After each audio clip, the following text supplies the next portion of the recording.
Okay, we should be live.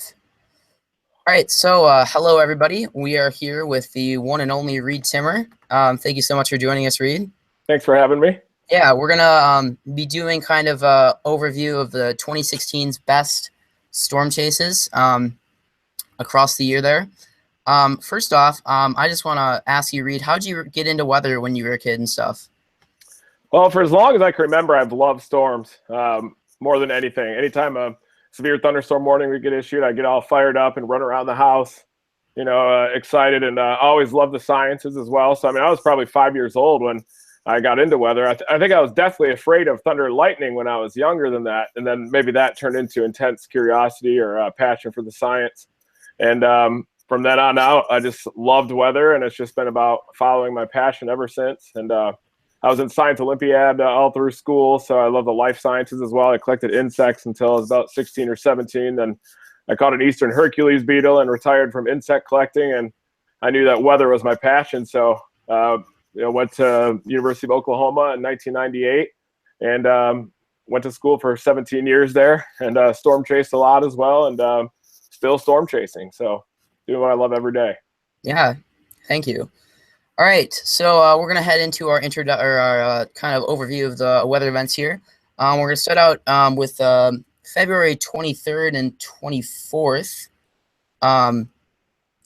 Here's a radar loop here.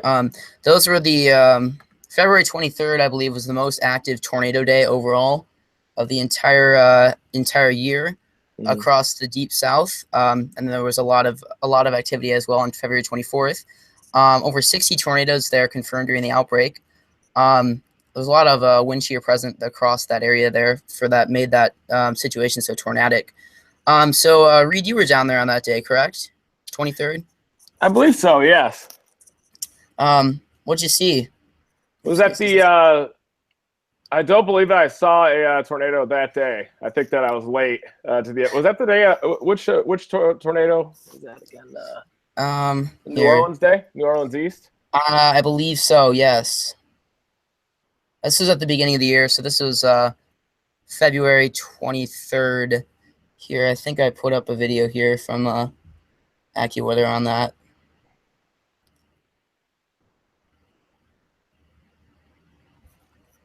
Oh, yeah, there it is. Yeah, the textbook Dixie Alley chase there. You can see the tall trees, but chasing at Dixie Alley, it's one of my favorite places to storm chase also, because I think that a lot of storm chasers don't go there because of the terrain, but there are so many storms and so many tornadoes that I think that the reports and the live streams are definitely very needed down there. But, then in the Great Plains, during the heart of tornado season, sometimes you'll have 20, 100 people on the same storm all submitting reports. But one thing about Dixie Alley is a lot of times you have the storm completely to yourself. And it's also a little more dangerous, though, to storm chase down there as well with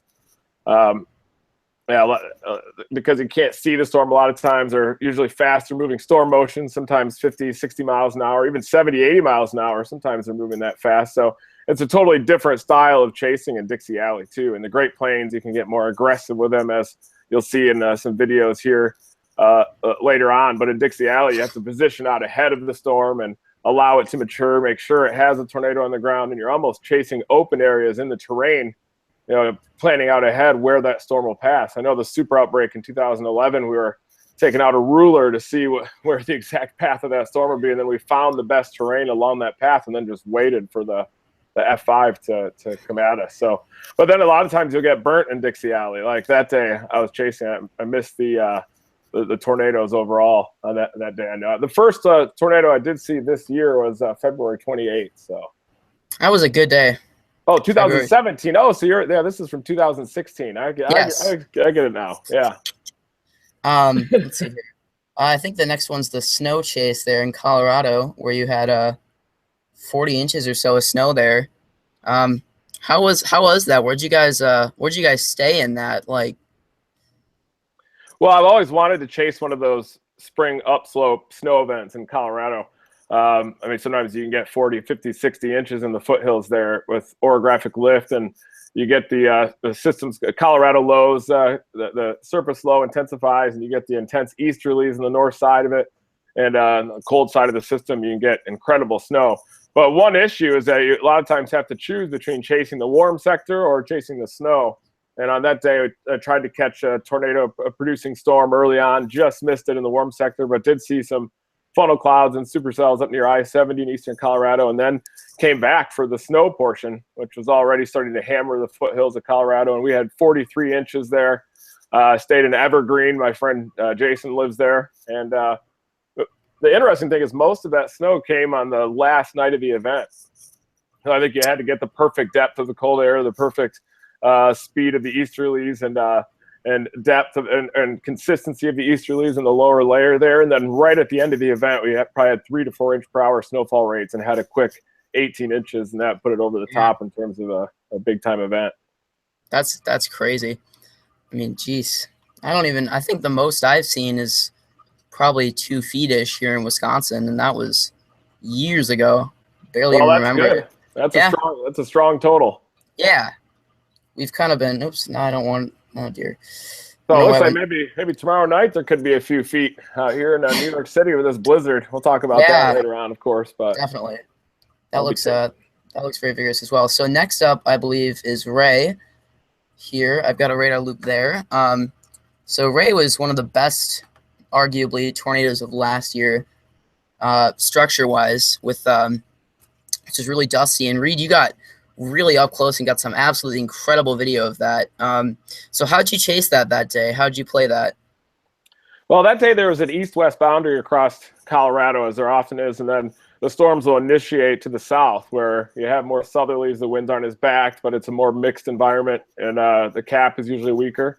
So the storms will develop to the south of that boundary, and they were doing that all day, and then they move north, and as soon as they cross that east-west boundary into the easterly surface winds and the deeper moisture, they would start dropping tornadoes. And we actually saw a few tornadoes with earlier storms before Ray with supercells that developed to the south and then across that boundary. And one of them actually just developed right near the boundary. It was a smallish storm, barely had any rain, and it crossed into the shear and then had this beautiful elephant trunk tornado. It took forever to touch down finally, but it lasted a long time, a beautiful laminar tornado. And but the storm was very compact, and you knew that the shear was in place then north of that boundary. And we saw the dominant storm of the day, which would eventually produce the Ray tornado. That one was approaching the boundary to our southeast. So we just went east and waited near that east-west moisture gradient in the good shear. And as soon as it crossed it, it wrapped up. And the mesocyclone was really wide as it was approaching. It was a very large, broad mesocyclone. And then as soon as it got into that intense wind shear,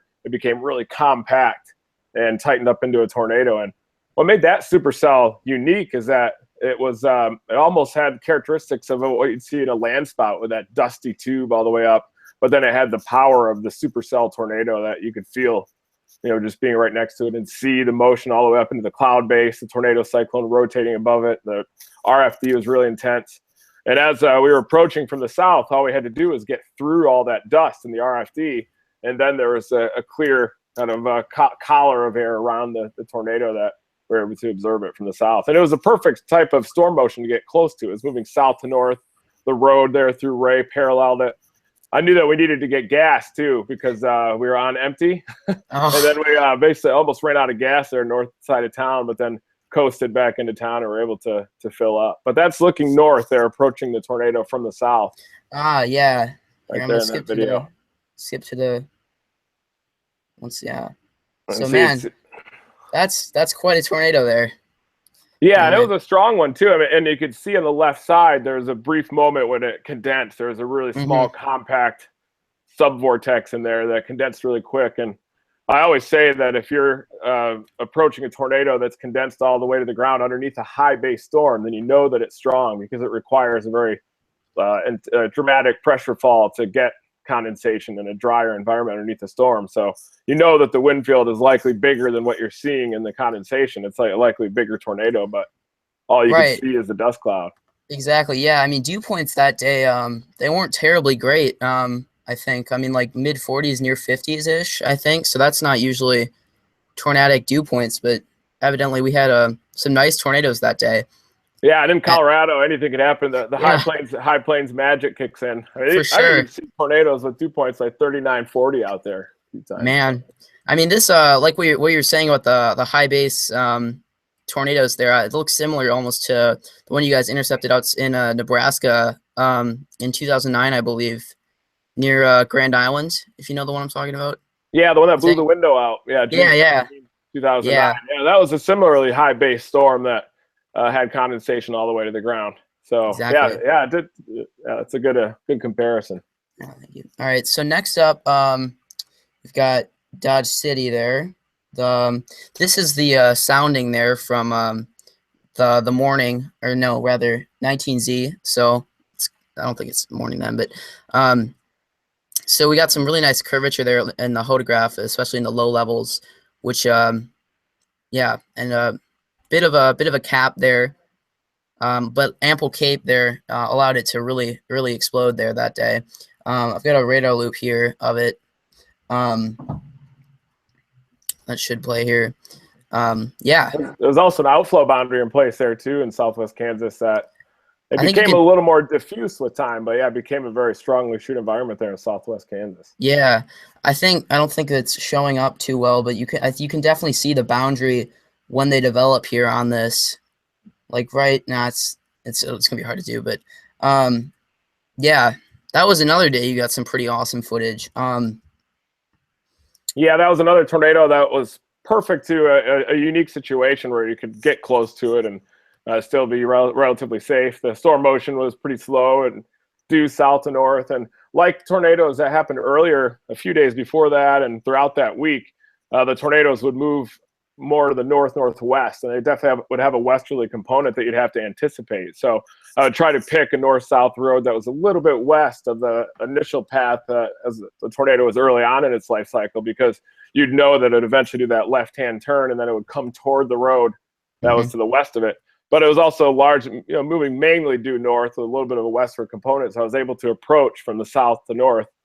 And when I get close to tornadoes, I always like to approach in the up sheer sides, because I feel like you can look out through the clear slot and basically see how far to the west, or if the tornado will expand any further, you can see its maximum width. And I feel like you can stop as an escape route and just allow the storm to move on as well. But a lot of times there's rain in the hook, but with these storms, there's hardly any rain in the wraparound. So when you're approaching from the up sheer side, you basically had a very illuminated look at the tornado. And this was the first tornado I think you have queued up there in the video. Yeah, I believe so. I got a little too close to this one. This is probably an example of how not to stay safe around a tornado. So, I mean, kind of along those lines, like what's going through your head right now as you're this close to this awesome tornado? I was in awe at the motion, and I was watching the maximum width of it very closely. I wanted to see where the core flow was, or where the strongest part of the tornado, because I obviously didn't want to drive into that. I knew it was roping out and it had been on the ground for a long time, so it was unlikely that it would get much wider than it was. But then I realized that, wow, maybe I am way too close to this thing. And when you're by yourself, sometimes it's harder to judge. And then, but by that point, it was a little too late. But it was roping out, moving from south to north. So I saw the power lines that were down, almost running into my vehicle there. So I just noticed those on the left side there. Yeah, but it'd be a little bad. I should have hung back about another quarter mile, I think, to a little safer distance. But we're building a tornado probe for this coming spring for this year. So I wish that I had that for that tornado, because I easily could have gotten in front of it and then dropped the probe. But it'll have an Armstrong anemometer for wind speed and a barometer to measure the pressure fall, and also has spikes underneath to anchor it to the ground. But those tornadoes that day were ideal for intercepting with hardware, that's for sure. Yeah. I'm excited to see that this year. We're going to have a lot of new equipment out in the field this year. Yeah. There's a photo of the Dodge City tornadoes there. Thanks to Brett Wright and Tornado Titans for letting us use those. Nice. This is we're on June 22nd, which is I think the only one of these events that we're talking about that I actually chased. So this is a sounding right here from Davenport. As of 19 UTC that day. So pretty good spread there, dew points. Nice looking hodograph there, at least in the low levels too. Not terribly great speed shear, but the curvature was nice. This was a pretty crazy day because of I almost felt like how fast storm developed, because we were trying to get out. I left Madison. I'm not quite sure when I left, but around 4, So we tried to get south there. And we're kind of we're a little bit north of where we should be, as we found out later. But so we're sitting there and we're watching stuff, and it's not looking like it's doing anything. And then we see like, oh, okay, that cumulus cloud is a rain shaft now. Maybe we want to go get a little closer. And then like half an hour later, it's just tornado warned. And we're caught north of it for the entire day pretty much there.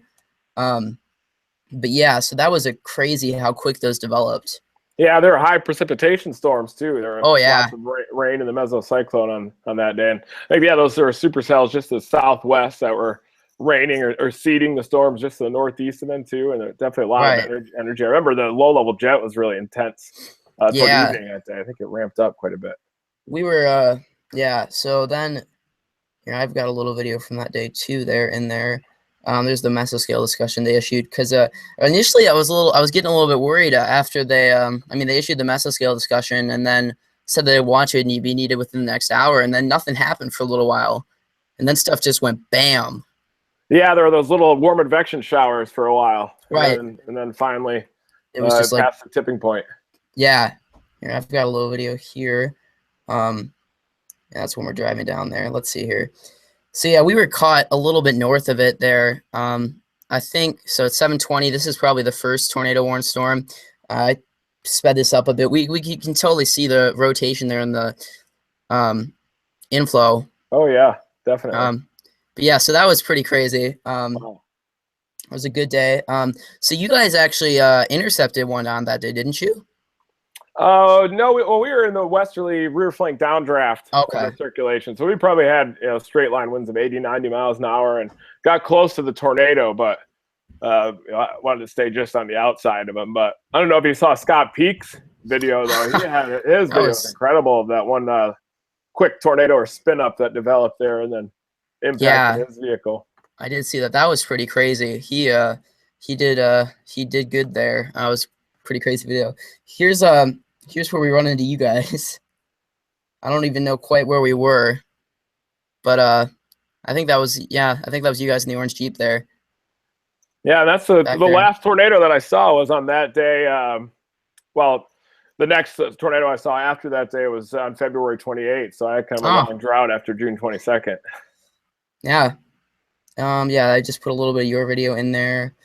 We can head on now. Okay, next we have Hurricane Matthew.